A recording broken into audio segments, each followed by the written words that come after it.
All right, welcome back to another episode of the Top of Off Cricket Podcast. I am your host, Kevin Henry. I got my brethren, Sammy and Walter. And as usual, we talking everything West Indies cricket, right?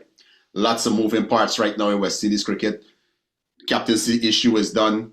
So what we decided to do is turn our gaze to Bridgetown, to the Kensington Oval, and which 11 will be walking out that morning to take on Australia. Now, all three we own 11 selected. What you guys can do is jump in the comments and put your 11. And let's see how it matches up and what happens on that morning when West Indies walk out, when Roston Chase, new West Indies captain, walks out to spin the toss with Pat Cummins. Yep. So, I'm going to start with Walter. What you got for you, 11, son? All right. First, John Campbell and Braffett opening. I'm not going to drop Django. He's batted at 3. For 4, I have Hodge/Atenes. I can't make up my mind on that yet. 5. Come on, Walter. No, Walter. You gotta call. Nah, you gotta pick a poison. You gotta pick a poison and you gotta drink it. Atenes. Atenes at 4. De Silva at 5. Chase at 6. Imlach at 7. Seals. Well, this fix. Seals. Joseph. Warakan. Again, I am between Joseph and Roach, but since we're playing in Bridgetown, I will go with Roach. Which Joseph you drop in?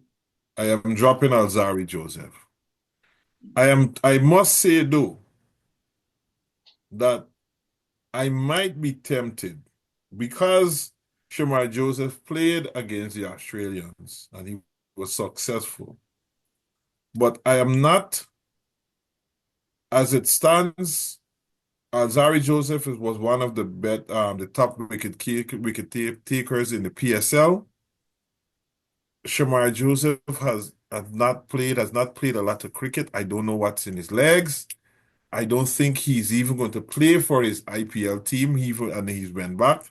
Let's see what happens when he goes in to England. He's not going to be on the Ireland tour. Apparently, he should be on with them in England. So I am, since we have some time, I am still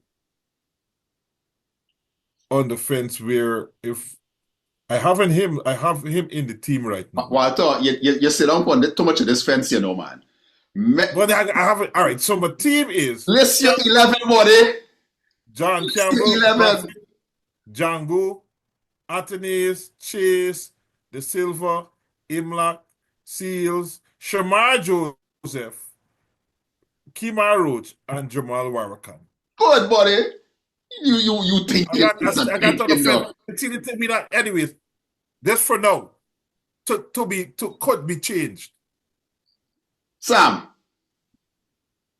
All right. So this 11, of course, is within the context that we haven't seen the A team play. We haven't seen people play in England, right? So several things can happen, right? Well, here is my 11. There's a surprise or two. Craig Brathwaite, John Campbell, Kaveem Hodge, Brandon King, Atenes, Chase, Imlach, Alzari Joseph, Shamar Joseph, Jaden Seals, and Jomel Warrington. Now let me explain.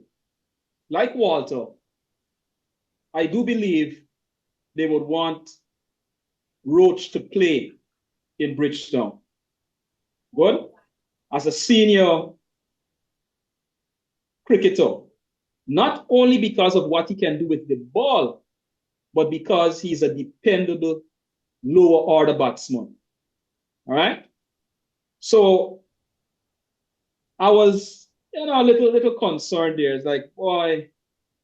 In fact, I had left out Shamar Joseph because I still have concerns about whether he's ready to go. But based on what he did in Australia in 2024 at the Gabon, I can't bring myself to leave him out, right? The Australians got bad memories of Shamar Joseph.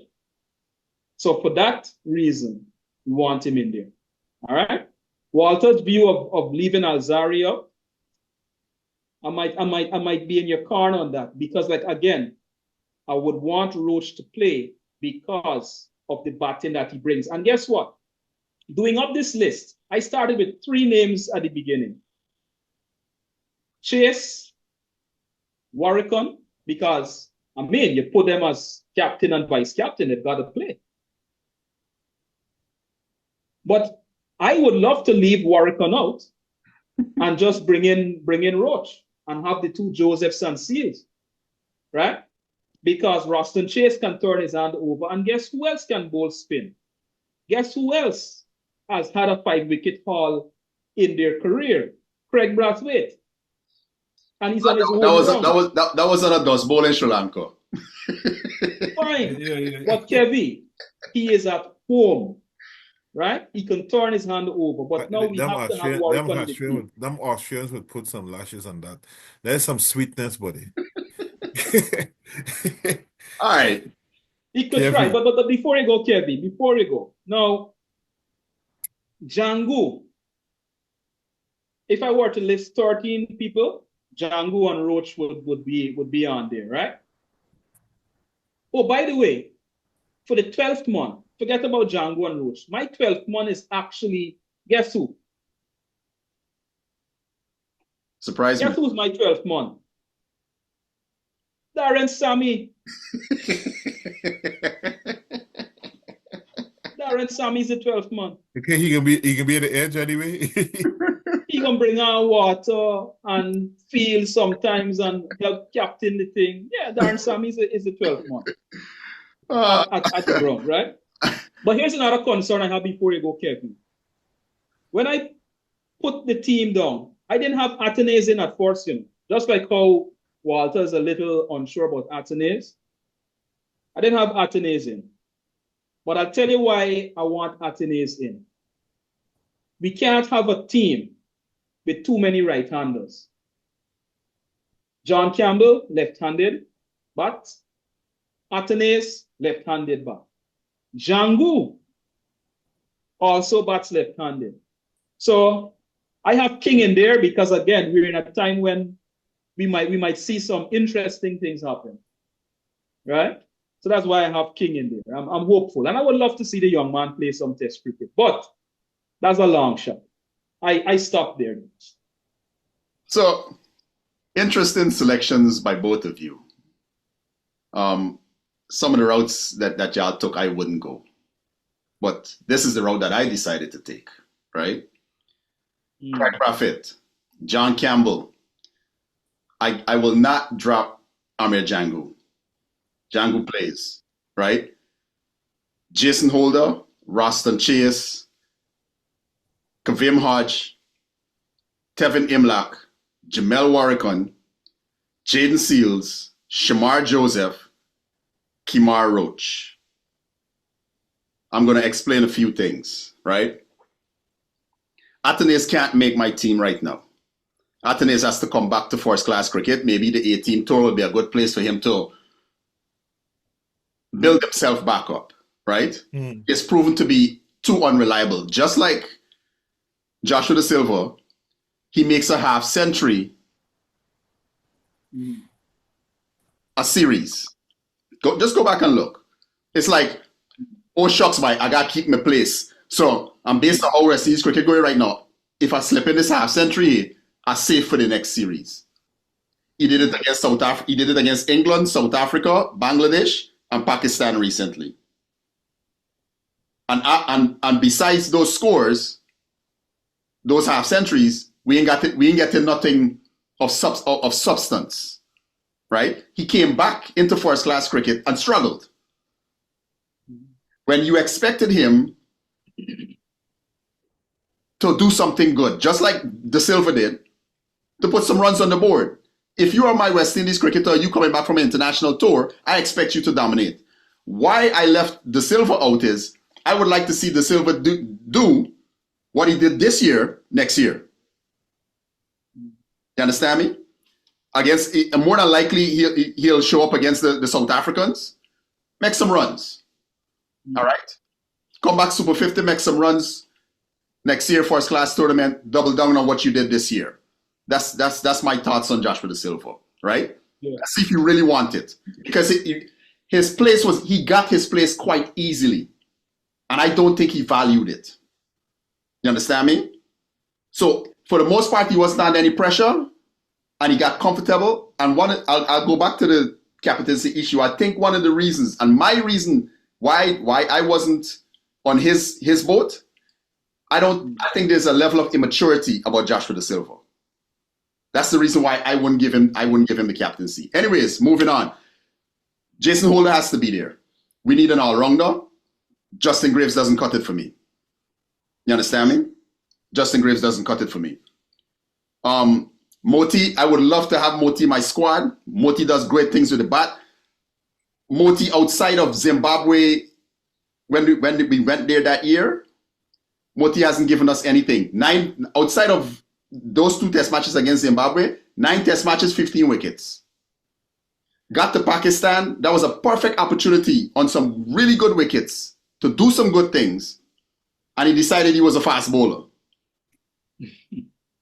Right now, that's another reason why I'm saying Jamel Warrican understood the conditions, understood what is required. Makes him the top spinner. Alzari Joseph. Been around the West Indies team since 2017, I think, if I'm not mistaken. Underperformed. He has grossly underperformed for the talent that he is. He has underperformed, right? Jaden Seals gets the nod because I think Jaden Seals is one of the finest fast bowlers in the world right now. Doesn't get his kudos or his due because he's playing in a team that is not doing so great, right? I will never, ever leave Shamar Joseph out of a West Indies test squad. Team or squad? Well, team. You understand me? Unless he absolutely loses form. Shamar Joseph with a broken toe.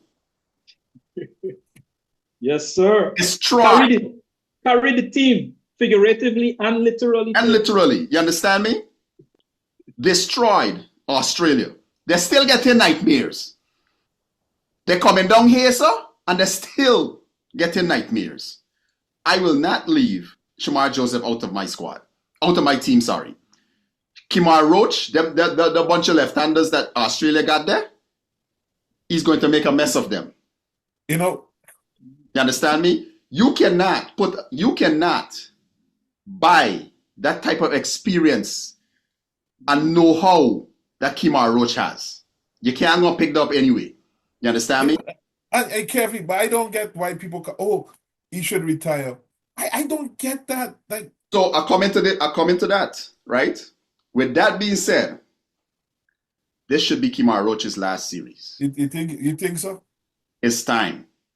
Yeah. You have to know when to step away. You understand me? Right now he's not playing for Surrey. I think they got a match going on right now. He hasn't played the last 3 matches. I don't know if he's injured. I'm scoping, I'm looking. I don't know if he's injured or they're just, excuse me, decided that they're going to go a different route right now. But Kevin, isn't it a different divisions though? In terms of what? It doesn't matter. Aren't they playing a different division, right? Because I think he's in Division 1. No, he's playing for Surrey. Matter. No, it doesn't. He's playing for Surrey. Okay. You understand me? He's playing for Period. Surrey. Got you. Period. Right?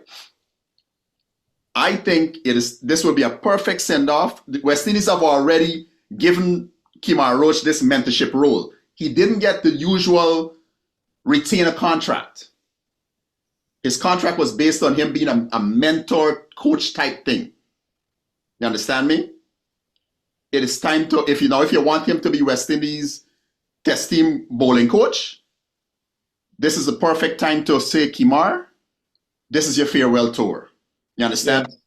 When we head off on our tours later on in the year, you'll be the you'll be the bowling coach.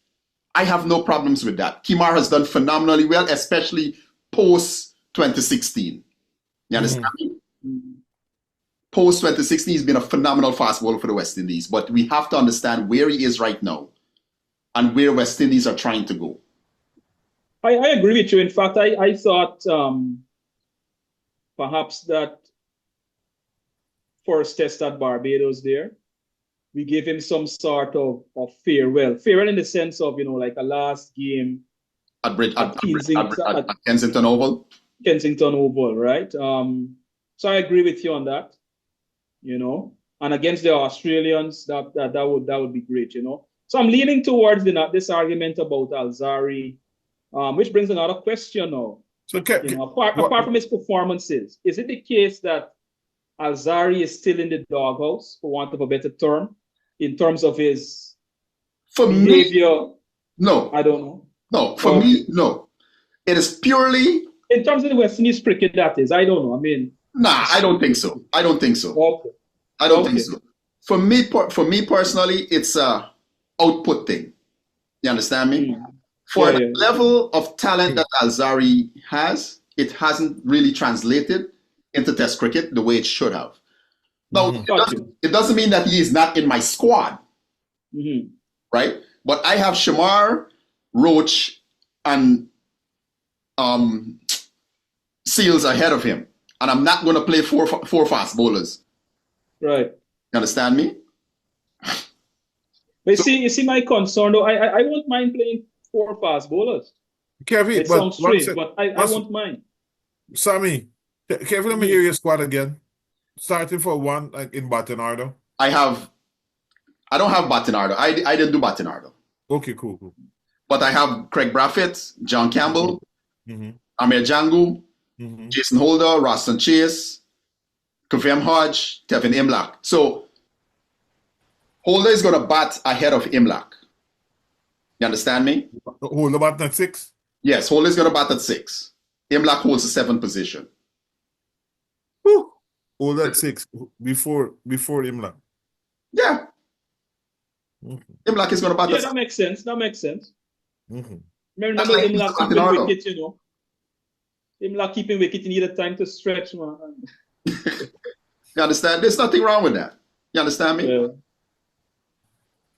Holder, I think Holder is a more than good enough batsman to bat at 6. We know that. You don't score. I can't argue against them. You don't score a Test double century or Test centuries without having that type of ability. Which brings another question: was he asked to lead the team? We didn't hear any comment about that. I don't think so. You don't think so? I personally don't even think Jason Holder has any inclination to go back down that route. It don't make any sense for him. Like I said a couple of weeks ago, I think Clive Lloyd did him a disservice when they appointed him as West Indies. So early. They did that man a disservice. And there was also rumors of him not being a good listener to the senior players. I don't know how true that is. But I just think it was way too early. Because people's talking about, Graham Smith got the South African captaincy when he was 21, 22. Graham Smith had phenomenal players around him. Yeah, true. You understand me? People are saying the same thing about Tevin Imlach here. Well, it doesn't matter. You got two tests or whatever. Look the supporting cast that he has. We've been known to fold easily. The South Africans weren't known to fold easily. Graham Smith had a phenomenal squad in his days. You talking about Makaya and Tini and all these guys. Faf du Plessis, A.B. de Villiers. How we making the comparison? The squad, when Graham Smith's first match was against Bangladesh in Chittagong in 2003. The squad for that match included Graham Smith, Jack Callis, Sean Pollock, Neil McKenzie, Mackay Lindsay, Lance McKenzie, Hashim Imler, how are we comparing? Just thinking here, yeah. Hashim Amla was for almost 16 years one of the top batsmen in the world. Jack Callis, the top run scorer in Test cricket, period. Makayo Eltini, one of the greatest fast bowlers that has ever played the game. How can we compare the South African team to what we got here? People don't lose their mind, buddy. By the way, you're right. I just checked the Surrey scorecard. It is first division. Yeah. And yeah, he's not. I'm not sure what. He hasn't played the last 3 matches, I think. So I'm not sure what's going on. I'm kind of worried about his preparation coming into the series. But Roach is an old war horse, and he knows how to take care of himself. A thinking bowler. Very much so. You understand me? Once he lost the ability to go above 140 clicks per hour, he started using this thing here more. Yeah. You understand me? Anyways, fellas. And he still enjoys it. Oh, by the way, before it ends, when I look at Roach, you mentioned him perhaps coaching later down. That would be something I would love. Yeah. And so, including him in this series, I see him as a sort of quote-unquote player coach. That's how and not only this series, but even going down to Pakistan and rugby. That's how I've been looking at him in if you pay attention, if you've been paying attention to when West Indies are on the field and stuff like that, and interactions and stuff, you will see he's been doing his job. Yeah. He seems to still be enjoying. I got a correction to make before we go.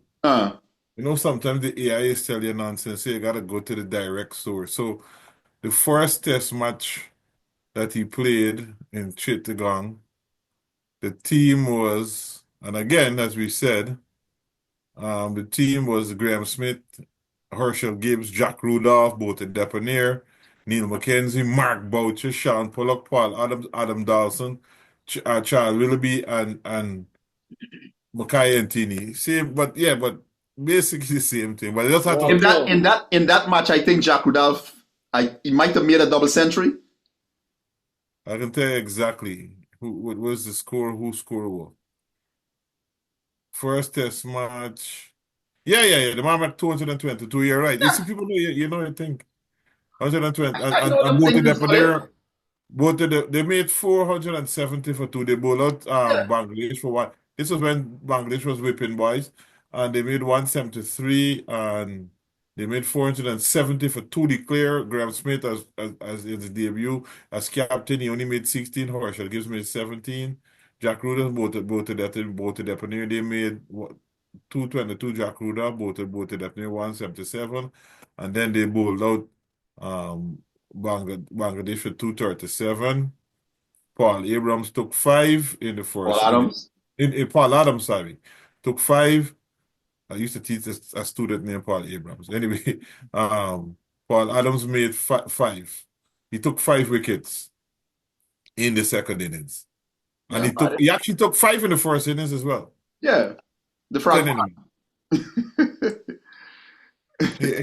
Anyways, fellas, interesting squads, and I'm eager to see. Not squads, 11. Well, 11. Teams, I should say. I'm eager to see who gets the closest come first test. Yeah, right? Let me finish right here. I'm eager to see who gets closest come first test. Yeah. Thank you guys once again. It's interesting. Good. Yes. I would love to see what the interaction is going to be down in the comments in terms of people, dropping their 11 and getting in their feelings and being in their nationalism, worrying about who from Trinidad and who from Barbados and who from Jamaica and who from this, and without thinking this is a West Indies cricket team. And who can bat and who can do. West Indies cricket is family people. Let me stop. All the time. All right, fellas. All right. Catch y'all later.